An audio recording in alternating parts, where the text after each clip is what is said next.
नमस्कार, 4 का चक्रव्यूह में आपका स्वागत है। मैं हूं आपके साथ अंशिका। नेता हो या अपराधी, आतंकी हो या जिहादी, कौन किसके चक्रव्यूह में फंसा, इस शो में आपको विस्तार से बताएंगे।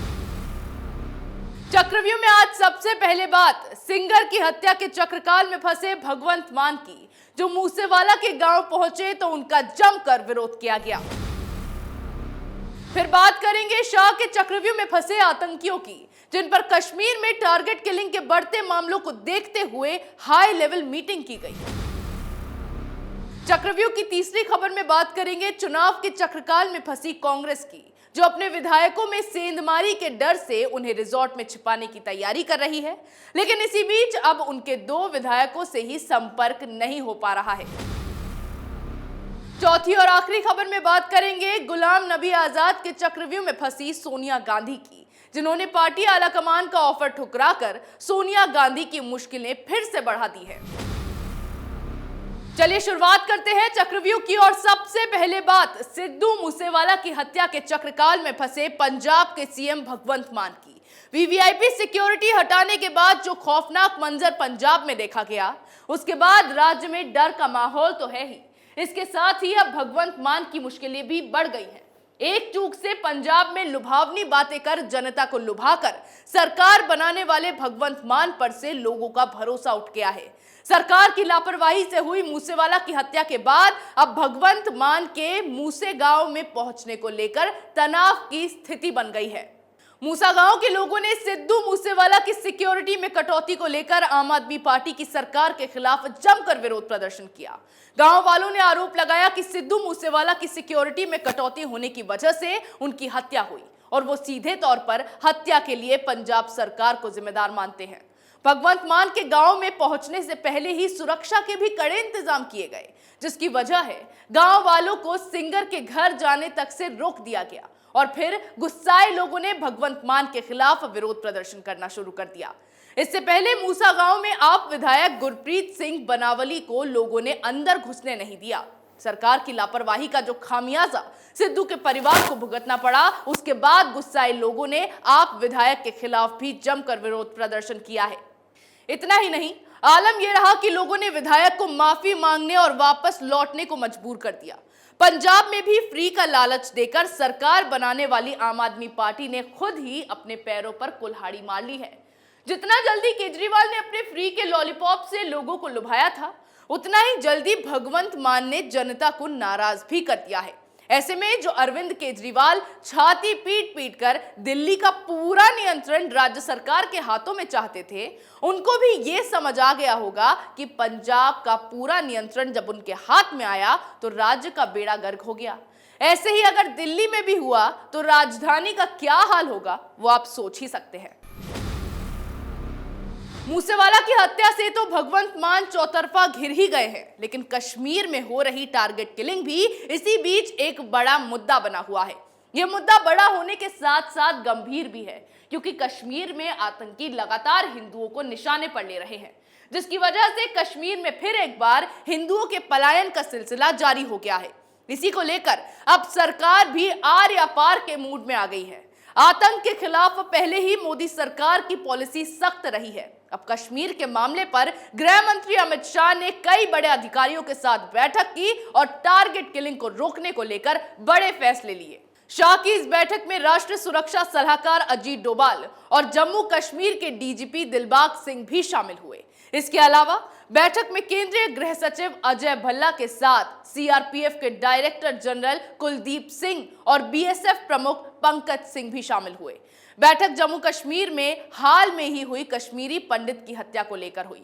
कश्मीर में हाल ही में हिंदू बैंक कर्मचारी की हत्या के कुछ घंटे बाद ही शाह की ताबड़तोड़ मीटिंग चली। कश्मीर फ्रीडम फाइटर्स ने इंटरनेट मीडिया पर अपना बयान जारी कर बैंक शाखा प्रबंधक विजय कुमार की हत्या की जिम्मेदारी ली। इसके साथ ही आतंकी संगठन ने गीदड़ भभकी दी है कि जो भी कश्मीर के बहुसंख्यकी चरित्र को बदलने की कोशिश करेगा, उसे अपनी जान गंवानी पड़ सकती है।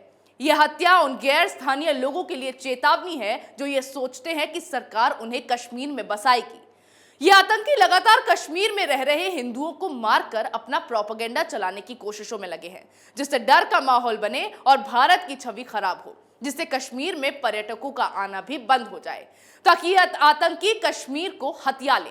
जिस तरह से 1990 में कश्मीरी पंडितों को वहां से भगाए जाने के लिए रलिफ गलिफ चलिफ का नारा दिया गया, मस्जिदों से सभी कश्मीरी पंडितों को कश्मीर छोड़े जाने का आदेश जारी कर दिया गया।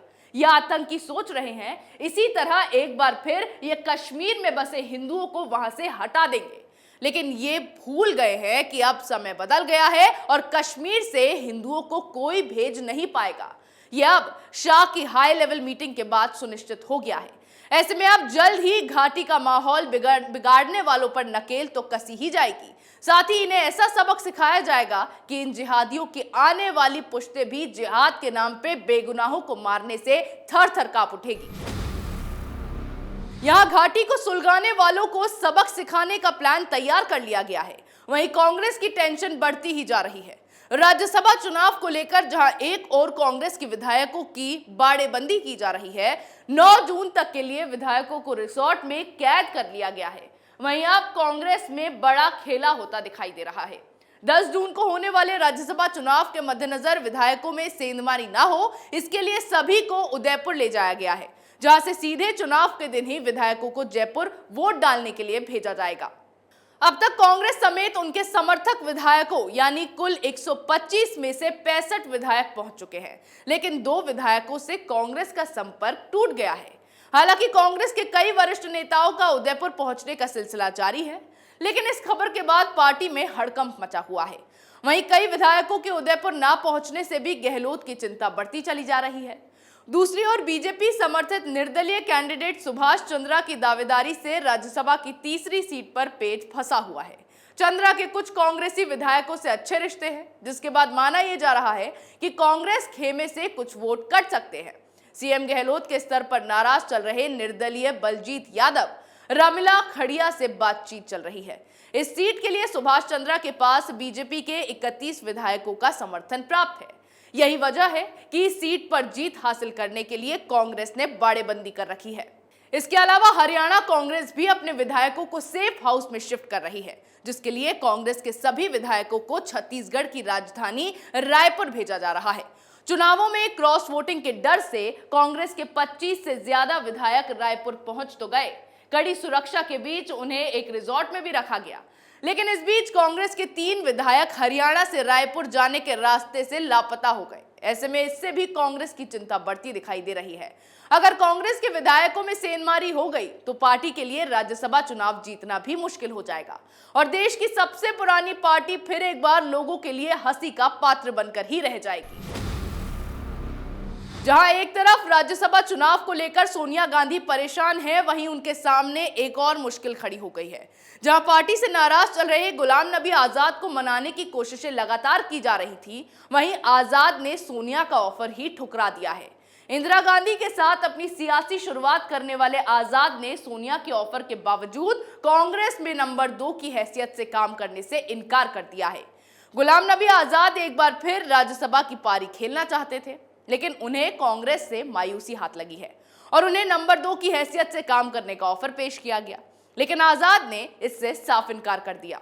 दरअसल गुलाम नबी आजाद से मुलाकात के दौरान सोनिया गांधी ने राज्यसभा की कोई बात ही नहीं की, बल्कि आजाद से पूछ लिया कि क्या आप संगठन में नंबर 2 की हैसियत से काम करेंगे। आजाद समझ चुके थे कि उनका फिर से राज्यसभा जाने का सपना टूट चुका है। ऐसे में आजाद ने कहा कि आज पार्टी चलाने वाले युवा नेताओं और उनके बीच एक जेनरेशन गैप आ गया है। हमारी सोच और उनकी सोच में अंतर है, इसीलिए वो उनके साथ काम करने के इच्छुक नहीं हैं। युवा नेतृत्व उभारने की दिशा में काम करते हुए पार्टी की अल्पसंख्यक विभाग के अध्यक्ष इमरान प्रतापगढ़ी को राज्यसभा भेजने का फैसला किया। खबर है कि यह फैसला राहुल गांधी का था, जिस पर आखिर में सोनिया गांधी को भी मुहर लगानी पड़ी। इमरान युवा भी हैं और अल्पसंख्यक भी, इसीलिए पार्टी में एक तीर से 2 निशाने साधे। 2 अल्पसंख्यकों को टिकट नहीं दे सकते थे, इसीलिए आजाद नाराज ना हो, तो ऐसे में सोनिया गांधी ने उन्हें संगठन में लाने की बात कही और जम्मू कश्मीर के प्रदेश अध्यक्ष बनने का ऑफर दे दिया। लेकिन जिस तरह से दोबारा राज्यसभा जाने का आजाद का सपना सोनिया ने तोड़ा, वैसे ही आजाद ने भी सोनिया का ऑफर ठुकराकर उन्हें जवाब दे दिया। चक्रव्यूह में मेरे साथ आज इतना ही। कल फिर कौन किसके चक्रव्यूह में फंसेगा, नए मुद्दों के साथ पेश होंगे और दिखाएंगे कई और सनसनीखेज खुलासे। तब तक के लिए देखते रहिए कैपिटल टीवी।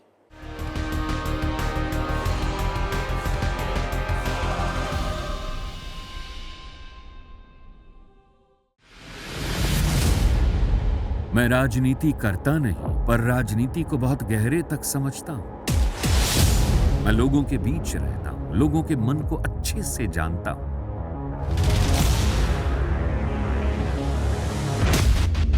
पब्लिक और पॉलिटिक्स की हर नब्ज को खूब पहचानता हूं। संघर्ष की सियासत से सत्ता के सिंहासन तक मैं हर खबर से खरा सच निकालता हूं। ना कोई दौड़, ना कोई race. Capital TV, Uttar Pradesh.